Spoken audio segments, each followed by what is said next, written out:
Donc chez Lafon, Violaine Wagnoyek qui est avec nous en notre compagnie donc pour parler de ce Messaline. La dernière fois que vous étiez venu sur ce plateau, c'était l'an dernier. Justement, vous présentiez un disque de vos poésies qu'avait enregistré Dominique Paturel et vous présentiez aussi votre premier roman qui était Clair de symphonie et dont le thème se rapproche en gros du livre d'aujourd'hui puisque c'était réussir sa vie pour une femme ou réussir sa carrière. Est-ce qu'on peut se poser cette question pour Messaline et pourquoi avez-vous choisi Messaline?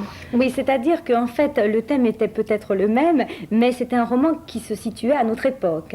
Tandis que là, évidemment, on est au 1er siècle à Rome. Alors, on peut effectivement voir la différence, c'est vrai, c'est-à-dire que, bon, Messaline a cherché à tout prix, elle aussi, à accéder au pouvoir comme ma précédente héroïne, sauf que là, bien entendu, pour accéder au pouvoir, le seul moyen, c'était finalement de se bien marier. Et comme elle sortait d'une famille qui était relativement pauvre, à cause de sa mère qui avait dilapidé tout le patrimoine familial, elle a pensé dès l'âge de 13-14 ans pour y arriver de se trouver donc un beau sénateur ou un beau chevalier. Mais pourquoi Messaline pour illustrer ce sujet? Pourquoi elle? Est-ce qu'il n'y a pas eu un autre personnage féminin dans l'histoire? Il y en a plein. Bon, il y a Agrippine, il y a Popée, il y a un tas de personnages qui auraient pu... Mais c'est parce que Messaline, si vous voulez, est un personnage de mythe, un personnage de légende. Quelquefois, les gens ne savent même pas si Messaline a existé. C'est un personnage historique. Et ce qu'on a voulu faire avec Guy Rachet, c'est essayer de retrouver l'histoire, la véritable histoire de cette femme que tout le monde connaît pour sa perversité.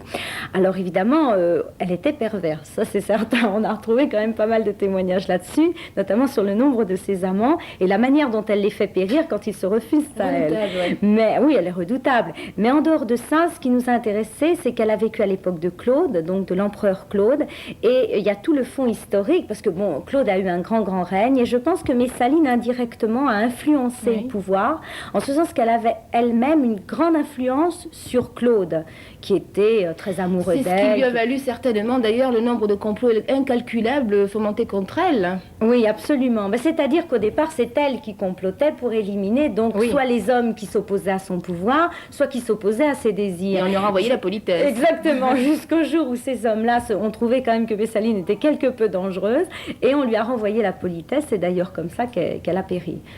D'ailleurs, Messaline, bon, on peut dire que sa vie a été une suite d'amour et de haine, enfin féroce, mortelle, et puis aussi, toute cette histoire s'articule sur des antagonismes de base, c'est-à-dire Messaline Agrippine, et puis Néron Britannicus. Oui, absolument. Ben, c'est-à-dire que ce qui est intéressant aussi dans le personnage de Messaline, c'est qu'il rencontre le personnage d'Agrippine, qui est elle aussi une grande assassineuse, qui est une femme de tête.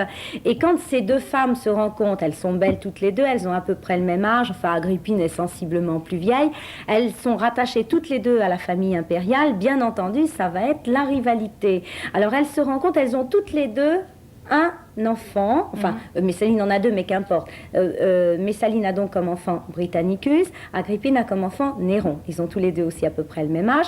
Normalement c'est Britannicus qui doit régner puisque Messaline est alors impératrice. Bon. Oui, mais les choses ne se passent pas normalement, il va y avoir beaucoup de...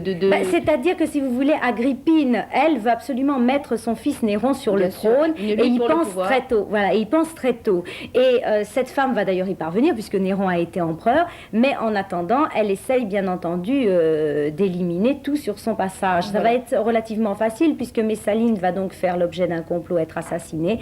Agrippine va se remarier à Claude, etc. C'est une autre histoire. Donc Messaline, Violaine Wagnoyek, Guy Rachet aux éditions Lafon. Merci. En une phrase, est-ce que Messaline est une femme de 1988 Oh, pas du tout. Non.